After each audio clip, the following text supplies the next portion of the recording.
Hey there, emerging expat. You're tuned in to Let's Move to Portugal. I'm Victoria from Expats Everywhere's podcast, and I have the distinct honor of bringing you, YouTube travelers, and our resident of Portugal experts, Expats Everywhere's Josh and Kalie. Each week they'll inspire, they'll educate, and they'll accompany you on your journey to Portuguese residency. This week on Let's Move to Portugal.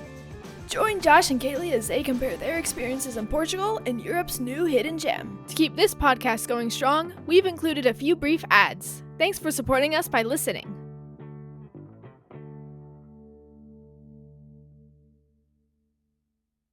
We're very happy that Savvy Cat Realty wanted to support us and sponsor the podcast, as we're actually clients of theirs. When we started our journey to purchase our property in Portugal back in 2022, they came right alongside us in the process. Savvy Cat Realty provides a highly tailored service to supporting those relocating to Portugal. Their mission is to find you the best match in continental Portugal. Their local experts will guide you through the whole process, keeping sustainability for both sides. They have a full local team, including agents, lawyers, and engineers, making sure you are safe. And as locals, they believe fair prices are good for both sides. And Savvy Cat Realty works with both rentals and purchases with budgets from $50K to millions, always making sure it's worth the cost. Book a free call at savvycatrealty.com and have them on your side planning your move to Portugal. Hey, expats and travelers alike, welcome back to Expats Everywhere Presents Let's Move to Portugal podcast. Kalie, how you doing?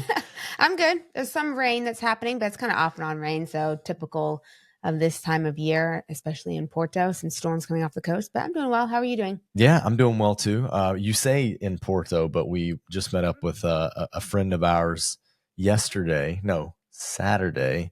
And he's from Lisbon and said it's been raining there a bunch too. Yeah, so, I think it's typical. Yeah. That's the thing it's that kind of time of year. It always makes me giggle when people are like, Porto, I hear, is so rainy. And it's like Lisbon is only 3.5 hours south of here. So if anything comes off the coast, most times it hits both cities. So yes, rain is typical. Okay, so today, if you're new here, typically what we do is we have our introduction from Victoria, our lovely producer.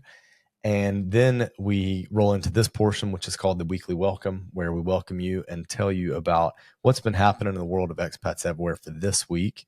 Then we get to kind of the main event, the entree, which this week is a comparison, because we did some traveling and we're comparing two countries with each other that I think are drawing interest for people, especially like Americans and Canadians, to move to.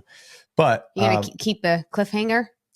Or maybe it's not cliffhanger. It's already given away. But, on the thumbnail. But yeah.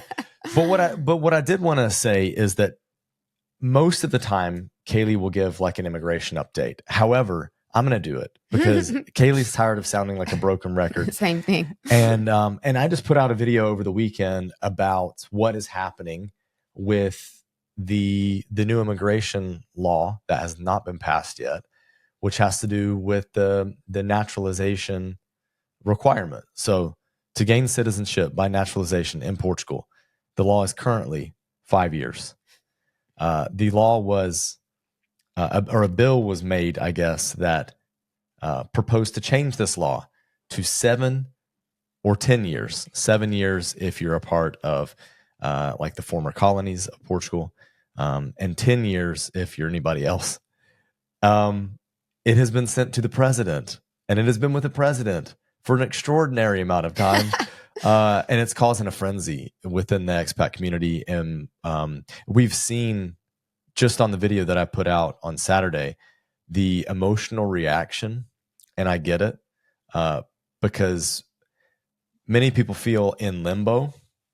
And I also get that. And I'll kind of give our personal testimony as well in just a second. But, I'll just give it right now. So Kalie and I applied for citizenship because our 5 years has come up. So we have the ability to apply for citizenship.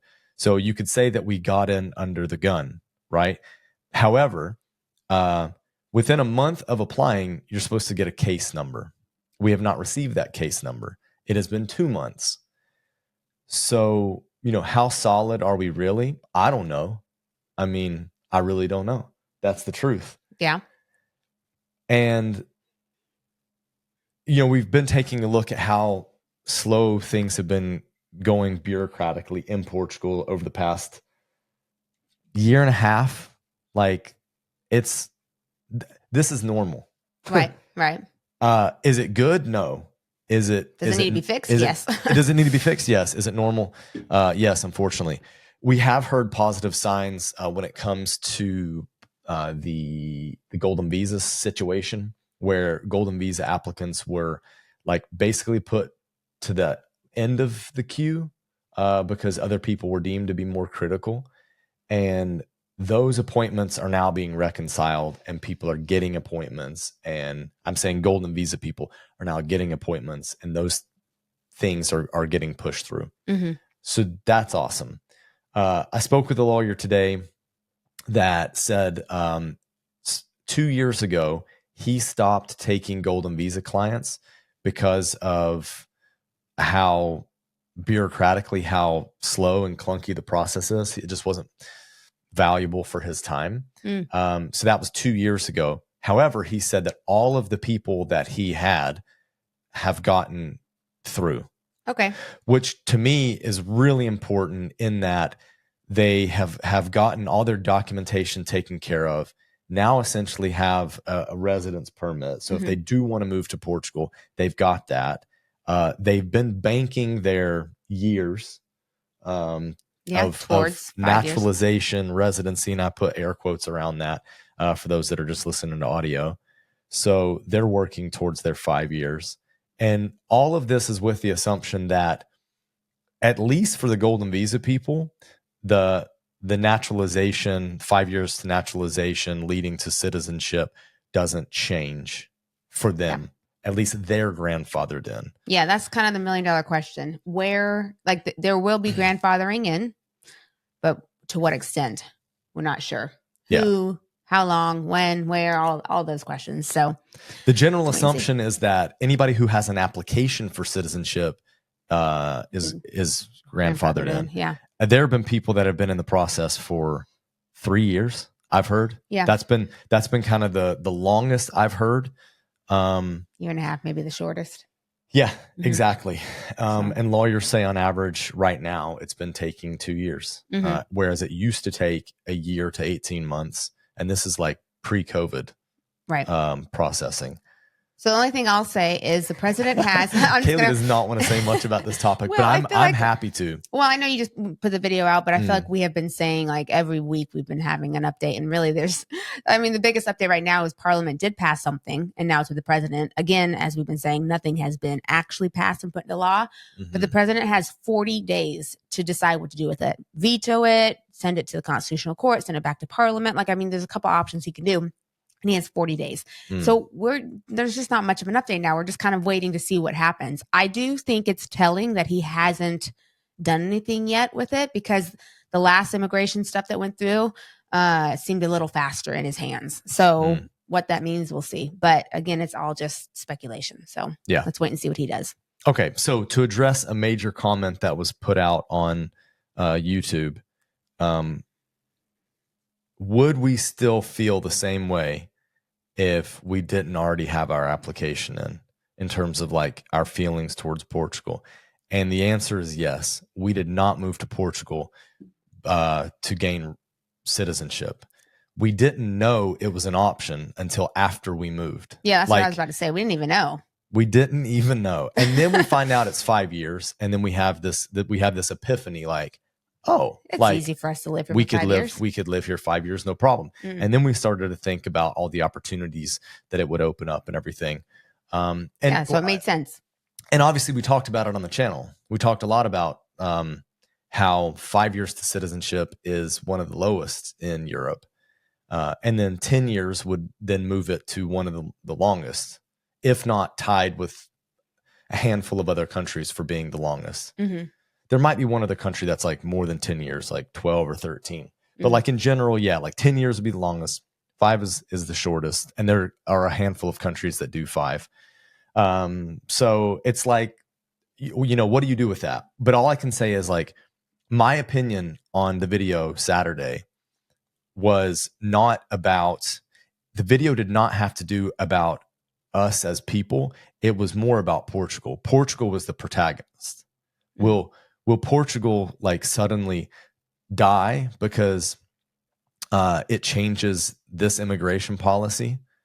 That was kind of the point of the video. Not will people within the country revolt, or should we feel bad, or should we, rise up or whatever. Like that wasn't the point of the video. On a different note, are you done? Is Yeah. that everything you want to say? Yeah. Thank you for letting me speak, people. Before we get to the actual show, I do want to say that when we started recording, I realized if you're watching the video aspect of this, I have my rubber bands in. Normally I take my rubber bands out. So I thought that you would have taken them out. Yeah. Well, I kept looking. them in. Normally I take them out, and hopefully my orthodontist doesn't listen to this because I'm supposed to keep them in 24/7. But I haven't given an update on my teeth recently. I've been documenting because when it's all said and done, I'm going to do like a whole from the very beginning, from that chipped tooth moment to the jaw to straightening the teeth and everything. But just to give an update, if you are like looking at the video one, things are going really well. I'm really excited. I think my top teeth are almost, mainly it was one tooth that had shifted, and it's mainly almost into place, and the bottom are also moving. What I have noticed, which is interesting, is where a few of them have been overlapped for so long. Now that they're moving, you can see the discoloration. So I'll definitely want to get my teeth whitened because, they've been a couple have been up against each other for so long that there's discoloration. So, but it's all going well. I should be done, and I'd say under 2 months. Next month in December, I go for a checkup, and at that point, I'll be at 24 out of 28 of my liners, and the last month will be subject to like, let's see how things are going. But last appointment I had, I was actually ahead of schedule. So what was projected on my online, my mouth is actually moving faster, which is I think really cool. But yeah, I've been going to Malo Clinic, which is, they've got lots of outlets all over Portugal. I obviously go to the Porto one, but I've been to the Lisbon one. It's in a beautiful building. It's like at the top, and it's got a great view. But anyway, so if you're watching and you see, Josh calls it like fangs, like a snake. It does look like a snake. Snake fangs. I have rubber bands like I'm back in middle school, but normally I take them out when we record. Just not this time. Anyway, so that's my update. Your spiel. Yeah, just a lighter update compared to immigration. Yeah, for sure. Well, okay. So this episode this week, we are talking about Portugal versus Croatia. I thought you were gonna. and here's the thing: Croatia is a place that we've been interested in. It's a place that I guess it was either late 2022 or 2023. It really rose up on people's lists. Like a lot more buzz going on about it. Do you remember when it became part of the EU? Part of the EU? Yeah, I think it was beginning of last year, actually. Like when it was finalized. Yeah, because it was around the time that it was on the rise, where people were like thinking about doing the whole like Schengen shuffle, and they were going to use Croatia as a second base. Right, which is a good one. They were going to be in Europe somewhere for 90 days, and then in Croatia for 90 days. That's gone. Right. I think it went into full effect at the beginning of 2024. Last year. Anyway, I was pleasantly surprised. Yeah, we finally got to take a trip there and see it for ourselves. And then that's where this comparison comes out of. So I guess the question is, would we end up moving there? Let's go. Let's check it out. We know that relocating can be stressful. Trust us, Portugal is the 5th country we've relocated to. So it's nice to have someone helping you out, which is why we can confidently recommend Global International Relocation, which is a leading provider of relocation, moving, and mobility services. They can support individuals, families, and even businesses when it comes to moving internationally. I like how they're able to simplify the relocation process, and they help with everything you can think of, and actually even those things that you don't think of. Of course, you have the immigration side of things, but there are aspects like pet relocation, shipping your car, moving household goods, and settling in that are all things they assist with. They're really comprehensive when it comes to mobility. With over 17 years of experience and having expertise in over 180 countries, they aren't just for your move to Portugal. So for personalized assistance, visit global.pt or get in touch with us for an introduction and to receive a personalized relocation quote. One of the most important pre-move things to consider involves your finances. Here's the cool thing. If you've moved already, it's not too late. Yeah, that's right, because we met John a little late in our journey, but he certainly helped us make sure that we're on the right track. John McNerney from Green Ocean Advisors is an American living in Lisbon with an office in San Francisco, which helps him have a pulse on both sides of the pond. John helps people understand where they're at before they take the plunge and move abroad. As a financial advisor, John can help you understand your financial position no matter what stage of life you're in, whether you're curious about what your realistic retirement date is or how to invest your money post-retirement. His love for finance and the differences between US and Europe have given him the ability to guide his clients in the right direction when it comes to investing and allocating funds.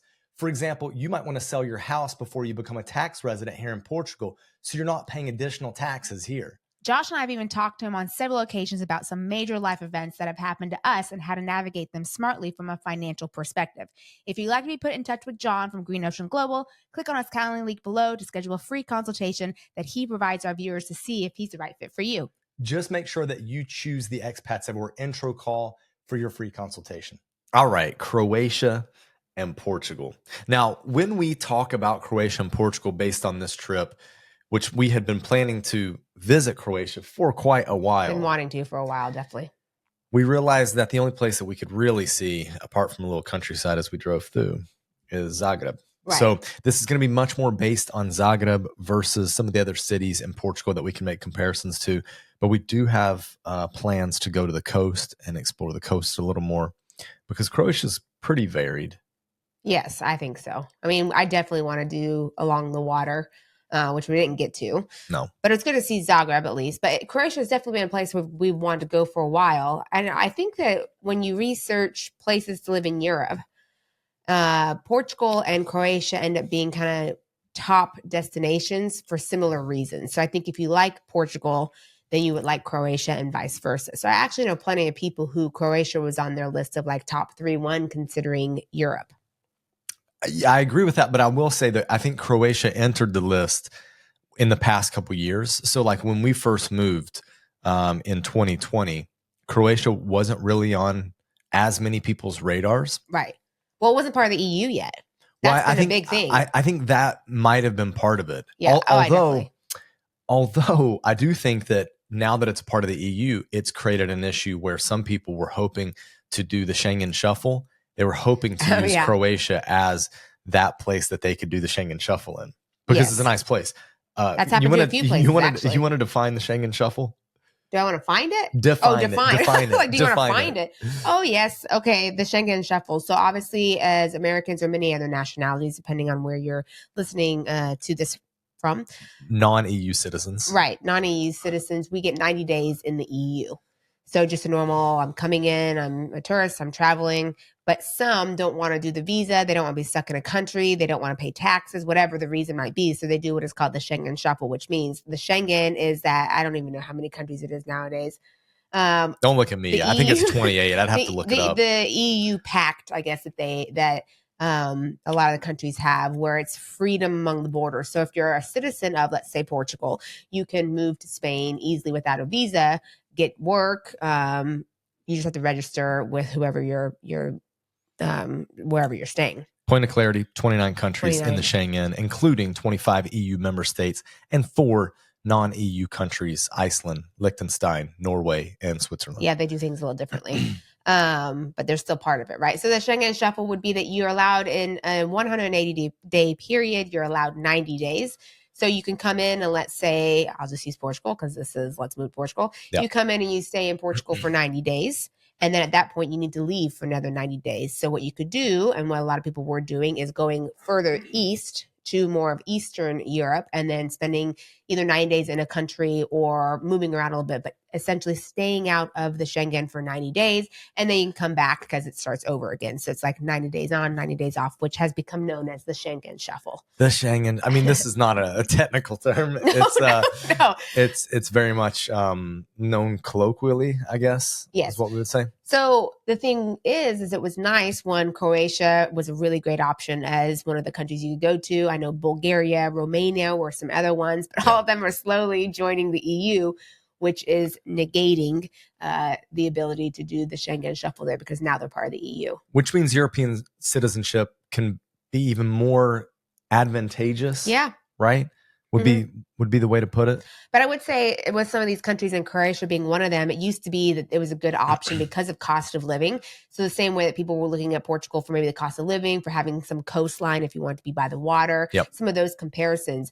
When a country enters the EU, and we're seeing this what happened with Croatia, Bulgaria, and Romania, because there's new ones, the costs of living and the costs of things are going up. Yeah, which we'll talk about in a second. I've got some numbers pulled up. Speaking of numbers, so Portugal as it stands is between like 10 million, 11 million people in population, and Croatia's not. Croatia's much smaller. It's about a third of the size. So population-wise? Population-wise, yeah. I mean, we're talking about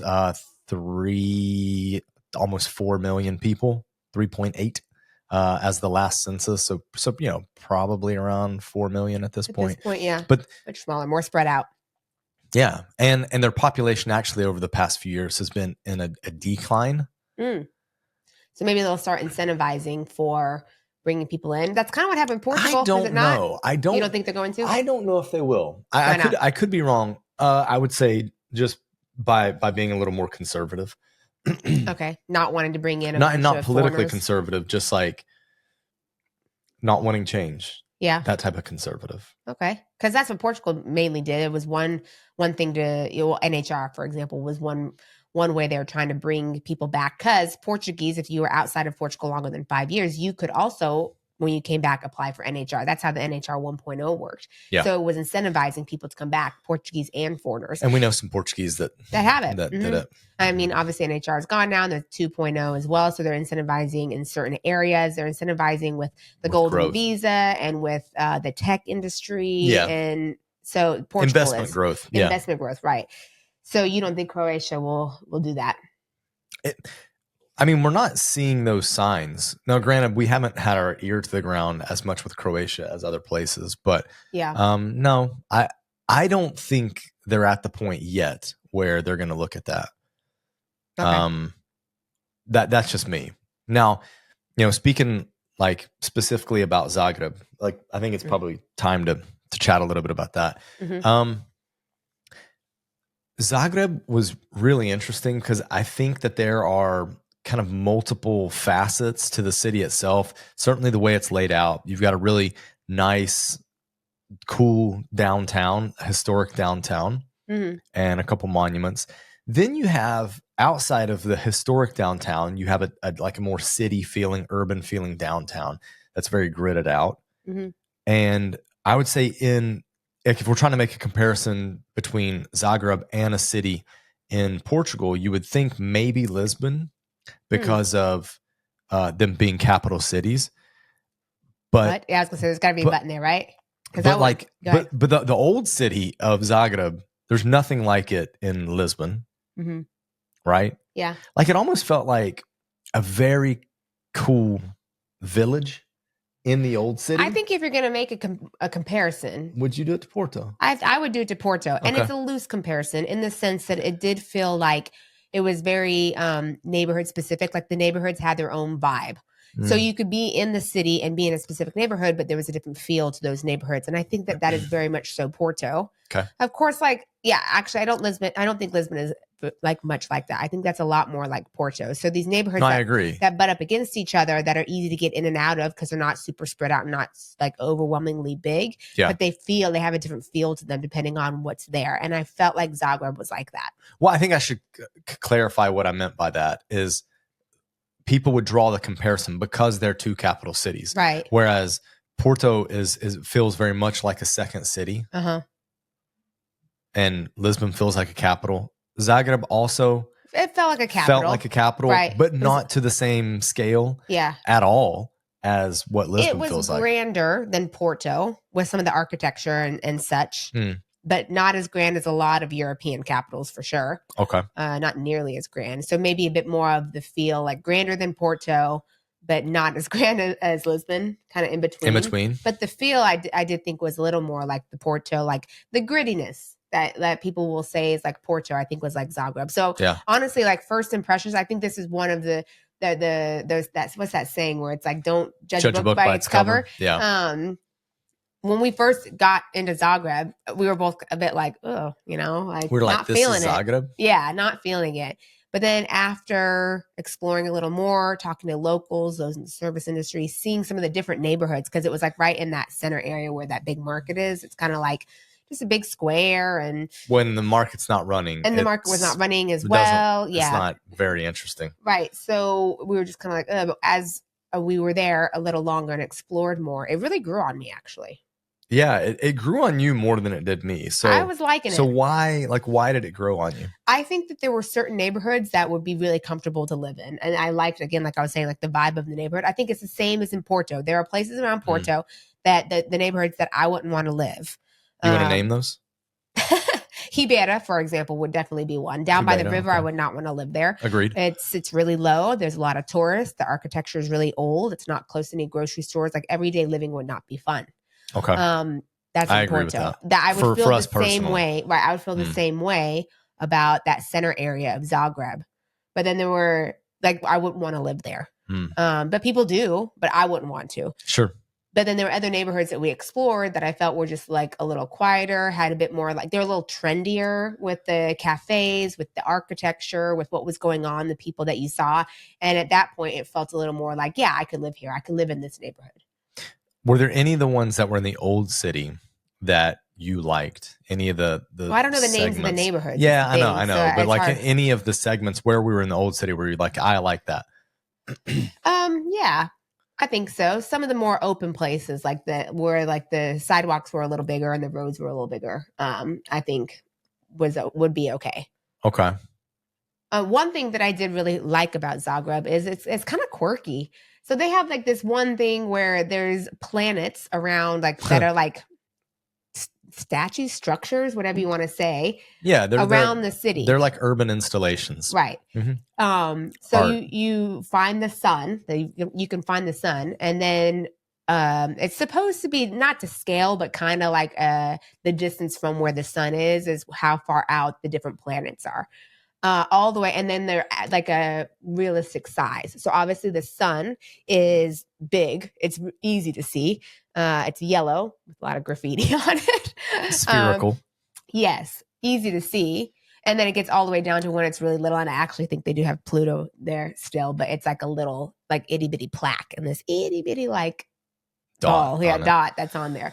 Because I think they try to work on like the scale thing. But anyway, like, so it's kind of fun. It's just kind of random. Like, why do they have that? I actually don't know why. What the connection to the solar system is to Zagreb. Yeah. Yeah. But it makes for like fun when you're walking around and you just happen across one. Or if you're visiting and you're like, I'm going to do a tour of these or whatever. But there's that. And then they have like some really random museums. Like, yes, the museums were a lot of fun. They're fun. They're interactive. They're different. So, you know, if you travel around Europe, it's like, and I say this as nicely as possible, how many art museums do you want to go into? You know, how many of these similar museums that are everywhere that have value and are nice, but like how many of those do you really want to do when you live in a place or when you are traveling?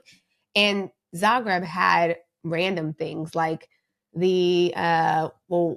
what was it called? The Relationship Museum or the Heartbreak Museum? Broken relationships. Yeah, broken relationships. Yeah, something like that. Yeah, which we ended up doing, which was a lot of fun, which is funny that I can't remember the name of it. But because it's what happens with this is if you have a broken relationship, whether it's like you're dating someone or a sibling or whatever it might be, and you have something tangible, you can mail it in to the museum with the story of it, and they display it. So it's ever changing as well.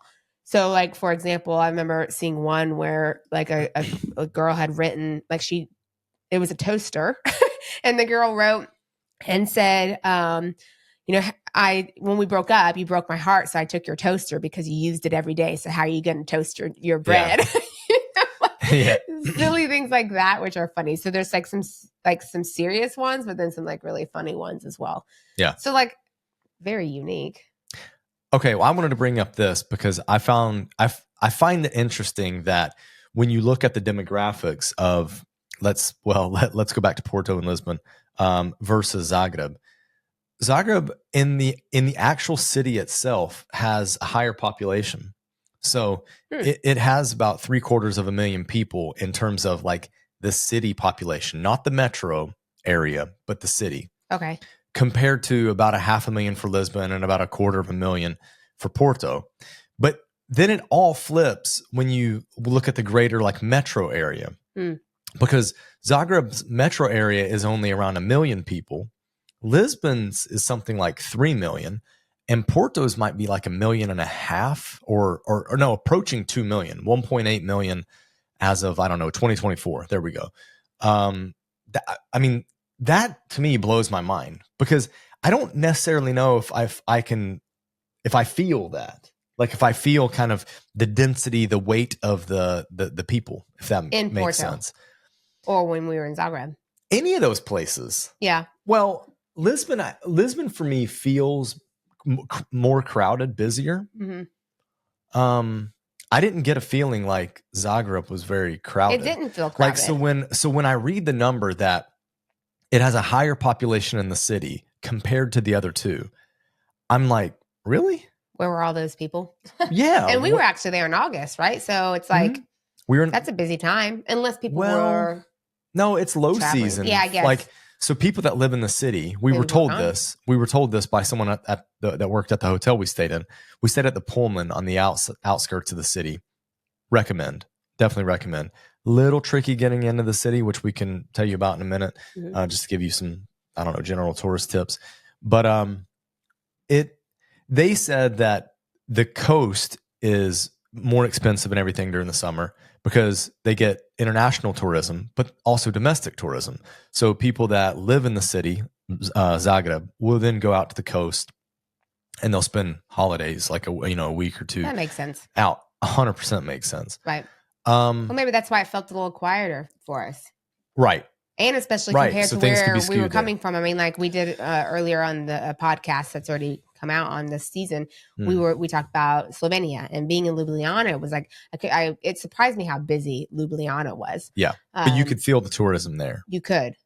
Yes. So I guess Zagreb does not get the same type of tourism in August, the same way that like other parts of the coast in Croatia would get, which again makes sense. Yeah. Yeah. Which could be good though. Like if you're living there. Yes. Yeah. If you're living there, definitely. Okay. So I'll touch back real quick on, we stayed at the Pullman, which is a little outside of the city. We had a car, so it was easy to drive in, or the other option is you could take a bus, I think, but we never did that. We just went ahead and drove both times. Oh, yeah, we took an Uber there and back once, and then we realized it doesn't make sense cost-wise. And yeah, mainly it was the cost, and then having to wait on the Uber. Because we noticed like when we got Ubers, because I think we got Ubers twice from the hotel, but either way, it was like the wait took a while. It took a while. And maybe it was because we're on the outskirts. So there's not as many kind of buzzing around the area as opposed to being, further in the city center.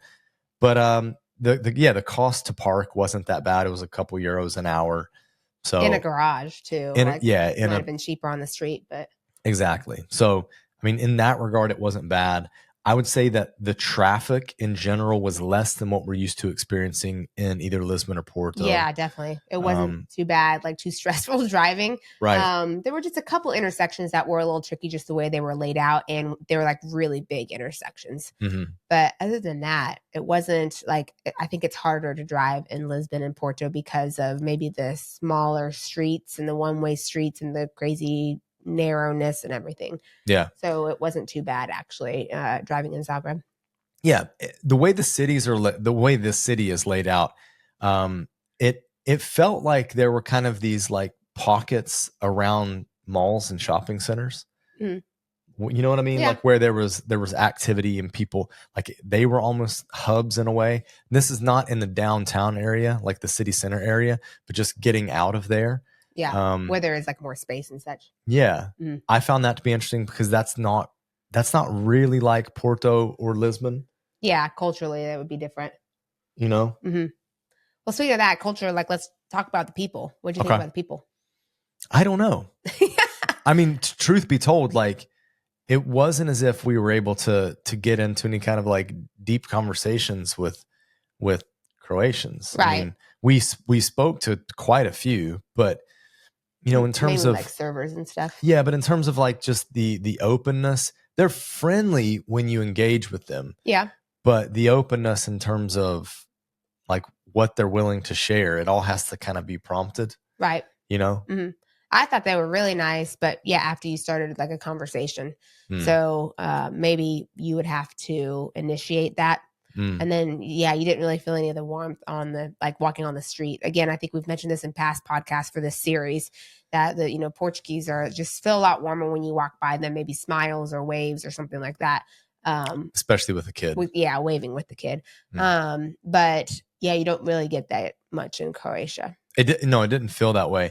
I felt like people were what we would consider polite in terms of like, you're passing each other on the street and you try not to make physical contact, smashing into each other. I would say that was good. So that was fine. So there was like that aspect of personal space. And then English actually was really easy. Oh, wow. Yeah. Yes. We didn't have any issue with communicating with people. That was really easy. Yeah. Yeah. I mean, that was actually a surprise of mine. Like when we went, we didn't have any Croatian in our pocket. Nope. So, we would have to speak English, but never did that seem to be an issue. No. Certainly not like in the shops, in the grocery stores, restaurants, cafes, bars, whatever. Yeah, no issue. In the Uber, like remember we got in a really big conversation with the one driver and his. Yeah. I mean, and it wasn't like super fluent English, right. but we could communicate, no problem. Mm-hmm. No I problem. think you guys were talking about soccer for a bit. We did. We did. Definitely came up. We talked about an incident between Benfica, Porto, and then a local team there, Hajduk Split, which caused an issue with FC Porto. But that wasn't his club, so he his club, he condemned it. Well, exactly. So we were talking about his club, which is Dinamo Zagreb, and their mortal enemy is Hajduk Split, similar to Porto's mortal enemy is Benfica. So like we kind of bonded over that. That's funny. I mean, the enemy of my enemy is my friend kind of worked out there. So that was interesting. And coming on to that, I would say like one of the things that oddly enough we've thought about as we've looked at other places around Europe, again, not that we're moving, but just we think of these things. One of the things that comes up is like, can we live in this place knowing that they don't have a good football team? Oh, this comes up for Josh. I mean, it does, because like soccer, football is so much a part of our lives in terms of like the thing that we enjoy doing together, that, we basically consider like, what's the league like? And I don't think I would end up getting involved. Maybe a Dynamo Zagreb fan would pull me in. They're a good team. No, they're a good team. They play got a in the top in Europe. Yeah, they play in the top leagues, like in terms of Champions League or Europa League. But I don't know how many you need to keep adding to the list. I think we have enough, right? We follow. No, it's not that I want to follow, but it's like if I'm going to live in a city, one great way to get into the culture is the football culture. Yeah. Right. Or just, if you're not into soccer, then just finding people like-minded who have the same hobby or passion, whether it's a sport or it's an activity or it's an art. That's a great way to meet people. So you're right. I would assume like basketball, if you're a basketball fan. Because that's pretty big, right? I would think. Croatia's big in basketball. I would think so. Yeah. But like we talked about in the past episode as well, like when we were in Ljubljana and we did an Arsenal, like we went and watched an Arsenal game with Arsenal supporters who are from Slovenia. Like it was such an easy way to integrate into the culture right away. So practically everyone was from Slovenia. There were a couple that weren't, but like you could like meet locals right away. So something like that is a great way to get into the community.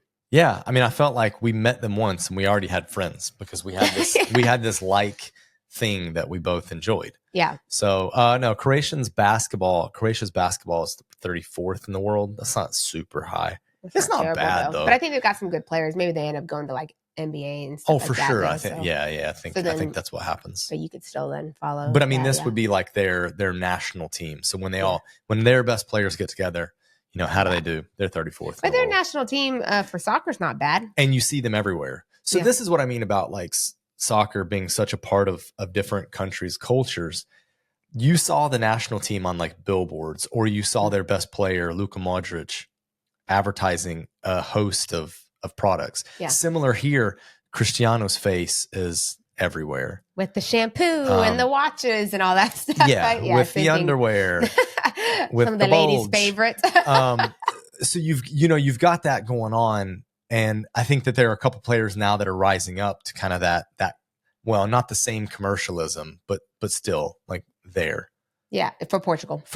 Yeah. So you saw that as well, and I noticed it straight away. Yeah. So that just shows the importance of at least either that person or the sport, I guess you could say. Yeah. But Modric is a legend in Croatia. Oh yeah. One thing that's cool about Croatia too He's a is wizard. their both jerseys, in football and in looks. their jersey, which is I think is off of their flag, is that checkered. It's like a white and red checkered. It's look. cool. It's Yeah, cool. It's it's unique. cool. It's a unique type of flag. Yeah. To have it checkered. It is. I like it. I always like seeing their kits. There's something about that flag is very recognizable. Obviously, if you see it, like you know what it is. Yeah. Wherever you are. All right. Let's talk a little bit of like money. Okay. Was Zagreb as well going there? We didn't really research like what costs were like. Right. Did you think it was going to be expensive, moderate, or cheap? I thought it was going to be moderate. Okay. I didn't think it was going to be cheap, but I didn't think it would be expensive either. I thought it was going to be cheap. Did you? I did. Cheaper than Portugal? Yep, I did. I don't know why. Okay. It's just the impression I have of Eastern European countries. Oh, okay. Right. Times have changed. Okay, so what we found was moderate. Moderate, yeah. Right, like in line ish with Portugal. Yeah. I don't know if we found very many like cheap eats the way that you can find like real cheap eats here, and we looked. But you never know. Like we have to be in a place a little longer to really know those. It's the same here. Like you can still find a really good lunch menu, but you have to know where they are. How much? Really good. What do you say? Seven euros. Used to be like could be $4.50. Yeah, you'd see some between $4.50 and $5.50 I mean, when I we think first you moved. might still find $6 in some places. Agreed. Around Porto, of course. Yep. But now the norm is more like 10. But also too, that's in places where if you're just visiting, those will be the places that you would come across. Go. So since we weren't really sure where to look or didn't have any recommendations of like, hey, this is a really good place and it's cheap in Zagreb, which we could do in Porto, then I'm sure it exists. We just didn't know where it was. But from our experience, Zagreb was more like 12 when we were like looking for a around. menu. Yeah. Oh, without a drink. I would say I really like. There's like a couple pedestrian only streets, and one has a lot of like restaurants and bars. Mm-hmm. It's really cute. It gives a It is totally cute. different feel. Totally. Though. I mean, so I guess you could probably say it's like really touristy, but it did seem like when we were there on a Friday night that there were all sorts of people there. So it might be like a place to go on a Friday night. I mean, the same way that like living here, we would go grab a drink in a central area on a Friday night if we wanted to. Sure. We wouldn't necessarily just like always be in the places that are like really local or on the outskirts in Porto. Right. But those streets were super, super cute and gave you a totally different feel, like I was saying before, of different neighborhoods around. So I think that being in Zagreb, you really want to explore the different neighborhoods and see what fits for you. Yeah. Well, another good comparison too, I think. Well, real quick, I was going to say, when you're talking about that area and the type of people that are there, a lot of young people were out. Yep. So, I mean, that to me signals that, it's safe. Safe. And the economy's good, right? Sure. Good jobs can go out to. Or at least moderately healthy. Yeah. Yeah. Go ahead. What were you going to say? Zagreb is hilly also. So parts of it, the same way that I would say Porto is. Yes. But I mean, this is where it's confusing because when you get to like the areas of Lisbon that are gridded out, there might be like slow inclines or declines depending on what direction you're facing, but it's not hilly, those areas. The same with Porto. Porto, with your different plateaus within the city, that'll be the area that will be a little more gridded out. Zagreb was the same way. Yeah. Like you had a low part of the city, which all felt quite gridded out. Like it felt like it could be like a new, I'm going to use this loosely, but a New York in terms of the gridding of it. Yeah. I mean, the buildings weren't as high, all that. Different style, of course. Yeah. It's not like rolling hills. Sometimes when people hear that a place is hilly, I feel like it's just like this big up and down, and it's not so much like that. But there were a couple big hills in Zagreb. Pushing that stroller. or not the stroller, we rider. call it the rider. It's like Yeah. this thing that she is on now that's not a stroller, but it's a thing where she can sit on and has wheels. Yeah. And yeah. So we can get to places, faster. Yeah. So it was a little bit like hilly and like similar as far as some parts of Lisbon and Porto, Mhm. Zagreb, as opposed to being a city that you would just classify as completely flat. You know, like a Braga might be, you would say, I would say Braga's flat. Most of the places when In the old city. Yeah. Yeah. Agreed. But generally Aveiro, you live flat. Yeah. Much, much smaller than Zagreb. Right. So back to the prices. Mhm. Beer. So they have a craft beer scene going on. Solid. Yeah, really good, actually. So we popped into a few of those places, like whether they were like bars that had a bunch of options or actual breweries. There were a lot. Yeah. Same prices, more or less, than what you would find here in Portugal for craft beers. The domestic beers, same price. Yeah. You know, you can find, let's say, a half liter for anywhere between 3 and 5, depending on, you know, how nice of a place you're in. Yeah. Solid. I would say Good. Also good experiences in those places. Like, so we would obviously take Sia in and then you have a conversation. Cause like when we go to places like this, we always want to have a craft beer that's from the area. Yep. So like looking at least like even better if it's made like in the city of Zagreb or just around, but then okay, if it's Croatia as well. So trying a little bit of at least the country, but definitely the city. Mm-hmm. And so just having conversations with whoever was working there about like what they like and don't like. There was one in particular that I thought was really good. He was like super honest with like, I don't really like this, you know, or this brewery is not my style. And this one's good. And here's why, like asking like, what do you like? But then also the one that I'm thinking of, they were like, you know, obviously it was a beer place and he was like, you know, would your daughter like some juice? We've got some juice options that was too. Nice. And he went through and kind of showed, because those aren't like easily like displayed. And so just very kind with kids. I felt like it was our experience at least.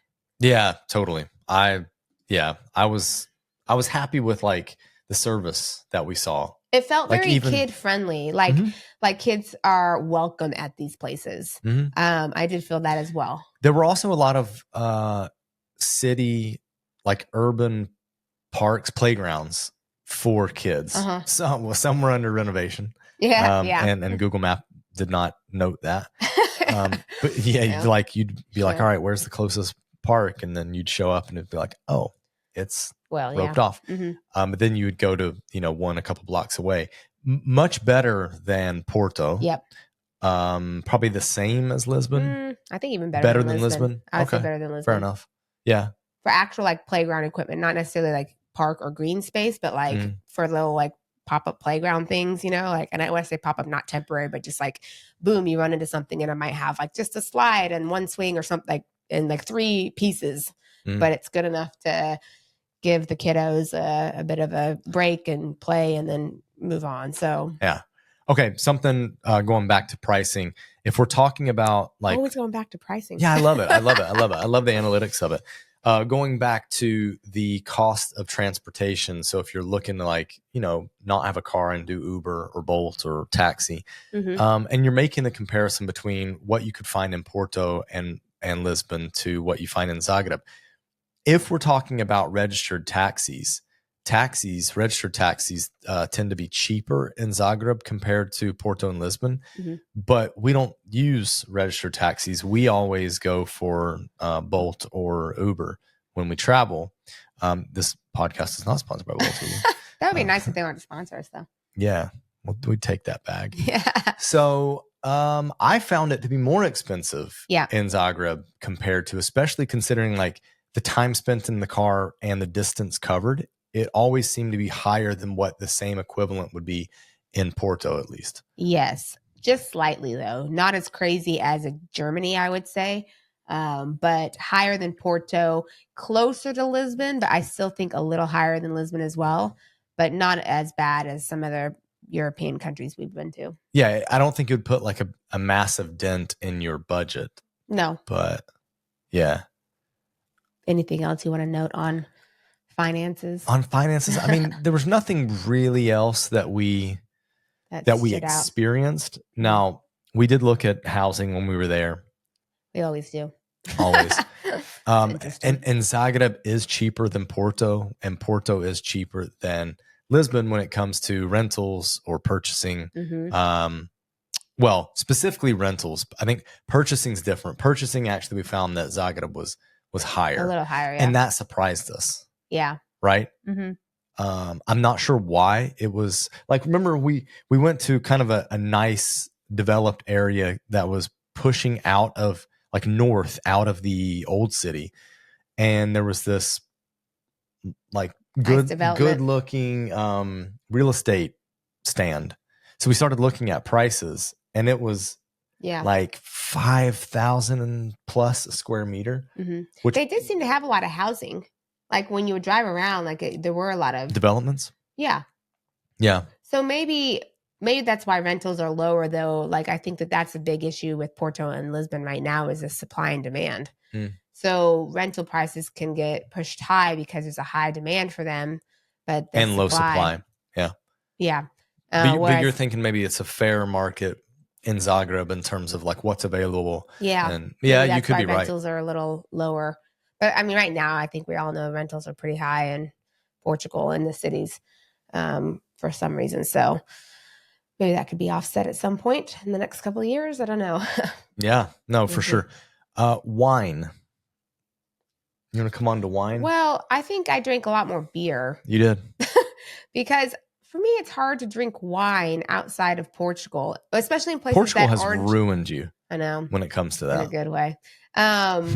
Because of obviously like the taste and affordability and the pours. I always talk about the good pours in Portugal.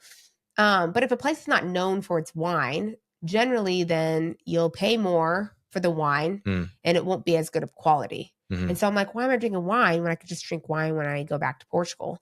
Mm. Whereas it did seem like Croatia was doing really well in the craft beer scene. And so I actually preferred doing that more. Can get expensive though. It can, yes. Yeah. But I don't know. So we had some wine and it was fine. Oh, you know what I really liked? Ugh, I know. that cherry thing. I know. Okay. I almost forgot about that. Is that No, what I you was were gonna prompting? bring it up. I was gonna bring it up. Oh, well, that was so good. So I think where were we in Belgium? When we were in Belgium last Christmas. Mhm. So at some point, I'm sure I don't know why we're bringing in Belgium into the because equation. I was You talking thinking about I really Lachuf? like that. Yeah, that cherry Lachuf. Okay.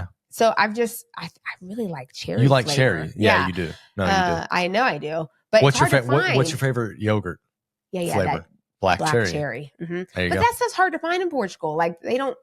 Okay, you've got ginger.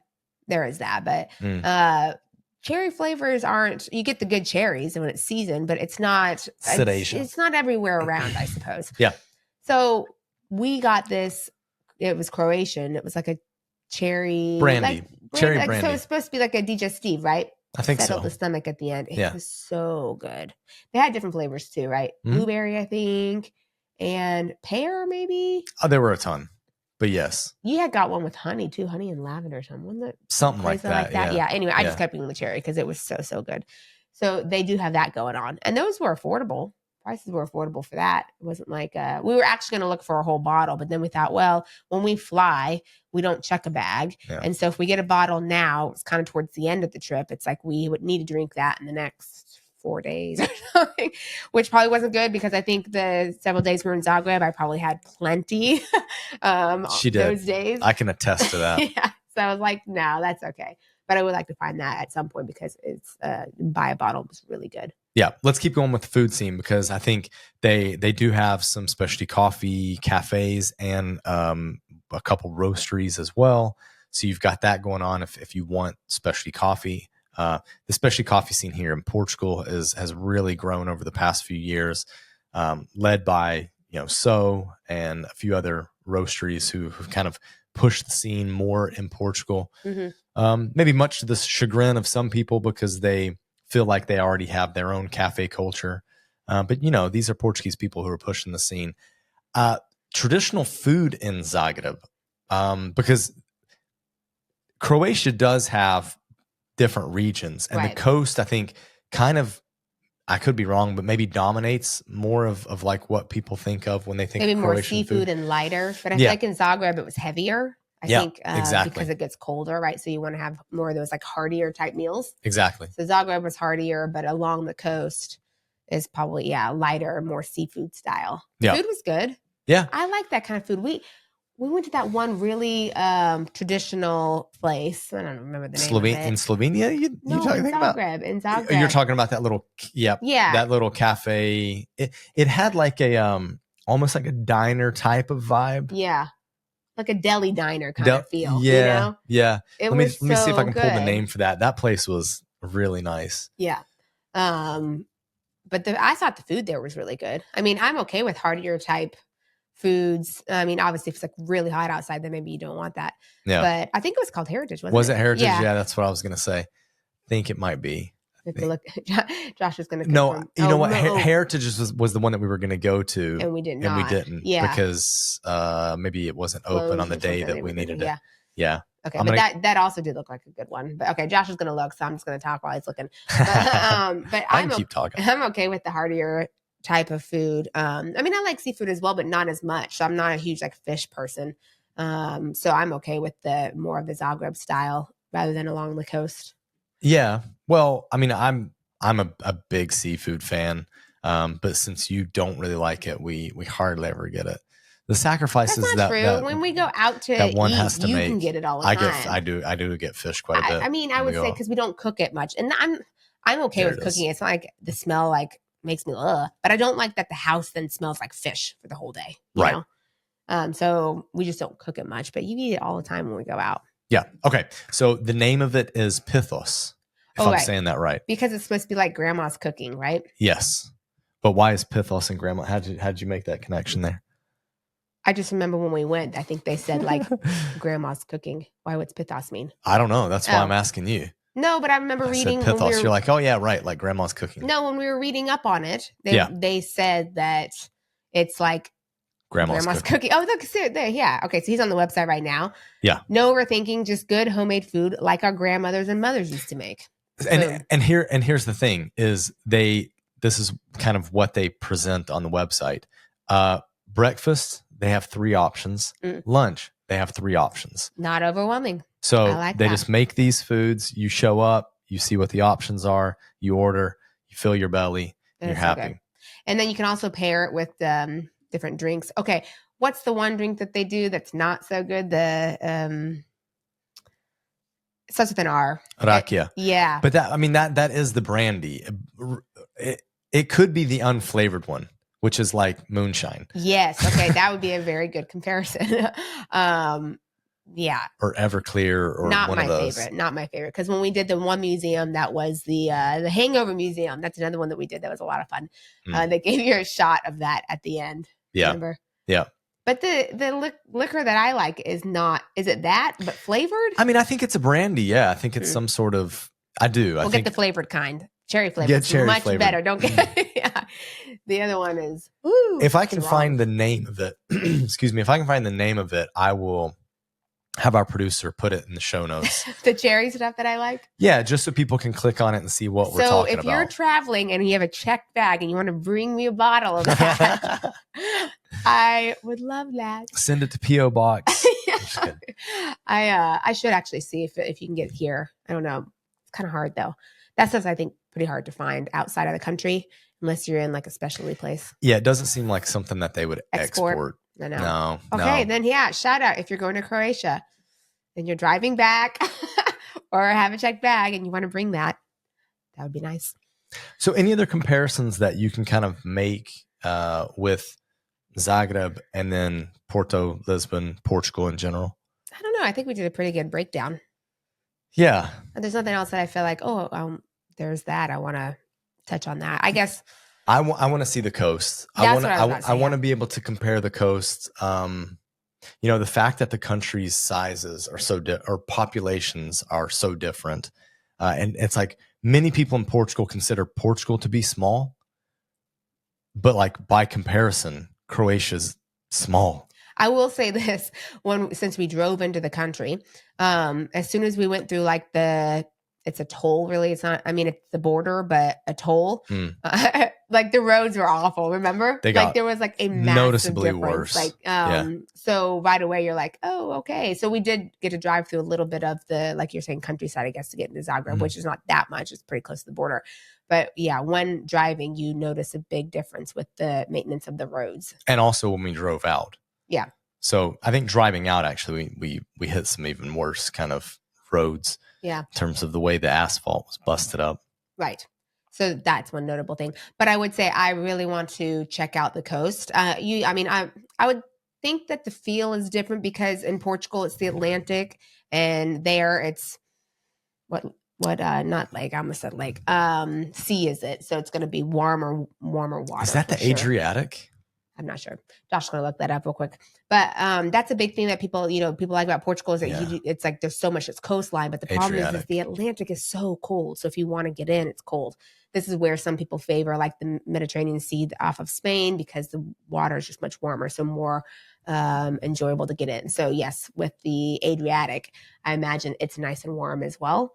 So it just kind of gives a different experience when you go to the beach or on the coast. Yeah. But what I want to do on the coast, and I've been telling Josh this, there's a couple cruises that you can go on that just go along the coast and stop in many places along Croatia and then even heading further south to Montenegro, which I think would be cool. Many, or is it just two? I mean, I always see Split and Dubrovnik, but like, does it also go to Zadar? I think some of them do, but maybe they definitely hit Split and Dubrovnik because they're the big ones.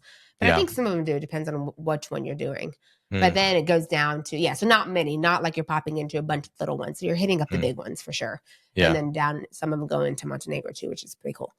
So I think that would be a fun way to experience it. Or you could drive too. I think driving would probably be pretty.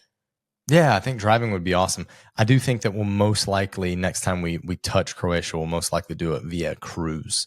Yeah, that's the plan. So we'll see when that is. All right, we're also going to put a video out on Expats Everywhere Explores. So we'll break down probably Zagreb. We'll do a city guide, not a country guide yet. Mm-hmm. Yeah. But thank you so much for tuning in. We appreciate the support. If you have any questions that you'd like to ask about living in Portugal, and you want us to answer that on like a show where we put together everything in a big Q&A, please write podcast@expatseverywhere.com with your question, and we'll get to that. And if you need something like more timely, you can email info@expatseverywhere.com and Kalie can respond to that. He just passes that off to me. I do. Yeah. All right, now let's get moving. Bye. Bye.